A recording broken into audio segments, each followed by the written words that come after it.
네, 뉴스 속 경제 이슈를 심층 분석하고 최신 고용 동향을 살피는 고용브리핑 365 시간입니다. 오늘도 팽재훈 기자 함께합니다. 안녕하세요. 네, 안녕하세요.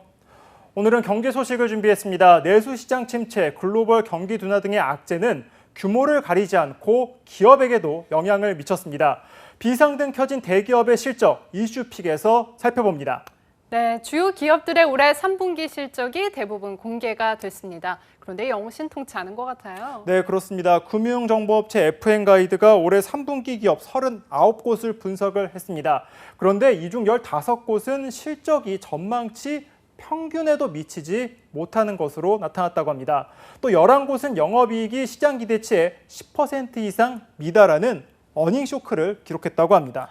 네, 사실 올해 같은 경우는 국내외 다양한 요인들로 인해서 실적 전망치 자체가 그리 높지 않았습니다. 그럼에도 불구하고 평균에도 미치지 못했다고 하니까 그만큼 영업이익이 훨씬 더 좋지 않았다는 뜻이네요. 네, 그렇습니다. 기업별로 좀 살펴보면요. 현대차가 가장 두드러지는 모습을 보였습니다. 현대차의 3분기 실적 매출액은 26조 9,689억 원으로 영업이익은 3,785억 원이었습니다.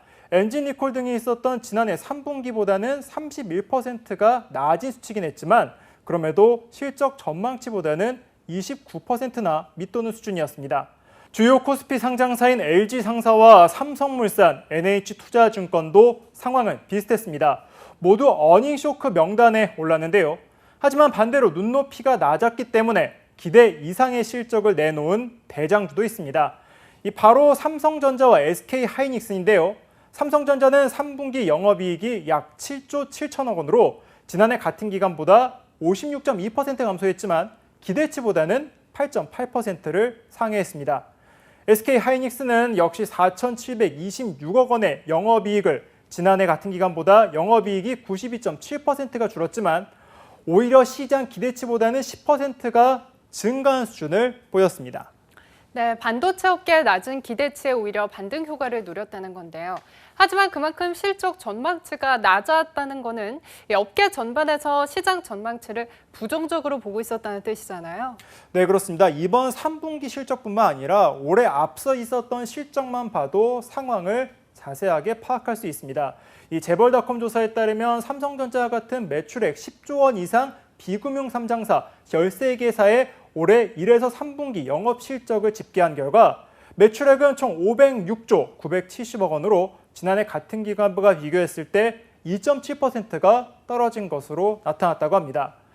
그런데 문제는 영업이익입니다. 지난해 같은 기간 이 상장사들의 영업이익은 75조 8천억 원이었습니다.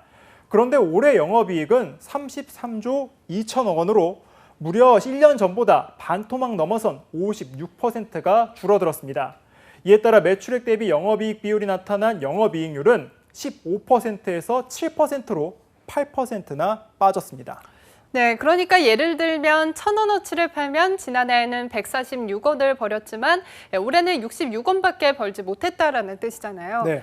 매출액은 큰 타격을 입지 않았지만 이 순수익 자체가 상당히 줄어든 거군요. 네, 그렇습니다. 특히 지난해 주요 기업들의 총 영업이익을 견인했던 SK하이닉스와 삼성전자의 경우 반도체 업황 악화로 실적 부진이 두드러졌습니다. 삼성전자의 경우 영업이익이 26%에서 12%로 SK하이닉스는 54%에서 12%로 대폭 하락한 겁니다.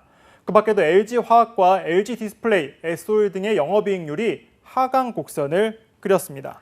네, 사실 반도체 업체도 그렇지만 디스플레이나 전자 또 정유, 건설 산업 전반적으로 영업이익이 떨어졌다는 점이 문제인데요.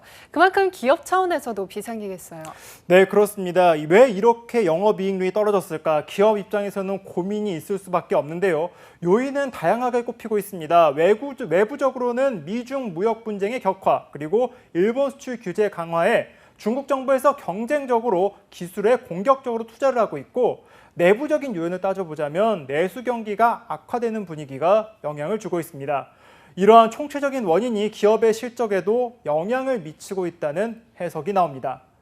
그런데 상황이 이렇다 보니까 기업에서는 임원 교체까지 단행하고 있습니다. 특히 1960년대 후반, 1970년대 이후 젊은 임원들이 강세를 보이고 있는 이 6말 7초 현상까지 나타나고 있는 상황입니다. 이 때문에 앞으로 기업 차원에서 세대 교체 바람이 거세질 것이라는 전망까지 업계에서는 나오고 있습니다. 네, 그런데 이뿐만이 아니라 대기업이 실적이 악화되면 중소기업도 함께 영향을 받는다는 게 문제잖아요. 지금 중소기업의 상황은 어떤가요? 네, 말씀하신 것처럼 대기업과 중소기업의 경제 상황은 뗄래야 뗄 수가 없죠. 대기업의 실적 부진에 중소기업도 예의주시하고 있는 상황입니다. 실적이 악화되며 납품 물량이 감소하면 중소기업의 영업이익에도 큰 영향을 미치기 때문입니다. 뿐만 아니라 납품기일 단축이나 원가 절감과 같은 과도한 고통 분담까지 함께 이뤄질 수 있어 중소기업 차원에서도 대응 마련에 분주한 모습입니다. 이 때문에 실적 악화의 여파는 한동안 계속될 것이란 전망이 나옵니다. 네, 그렇군요. 다음은 유용한 경제용어만을 쏙쏙 골라 소개하는 뉴워드 시간이죠. 네, 그렇습니다. 오늘 꼽은 뉴워드는 트리클 다운 효과입니다. 낙수 효과라는 말로도 불리긴 하는데요.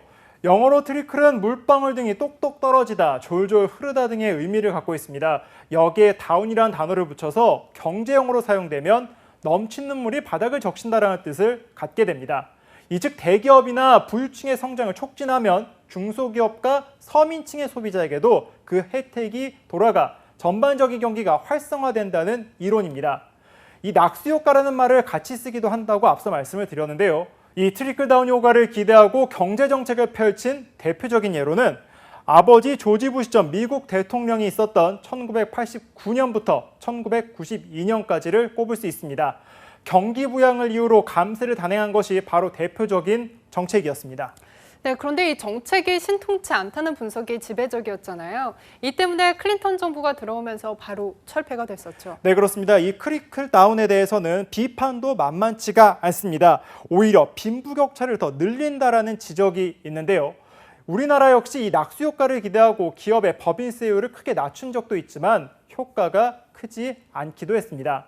하지만 기업 내에서는 전략적으로 이 트리클 다운 효과가 유효합니다. 이윤이 많이 남는 프리미엄 상품에 투자를 집중해 재원을 확보하면 이를 통해 다른 제품들의 연구 개발에도 투자를 하는 것이죠.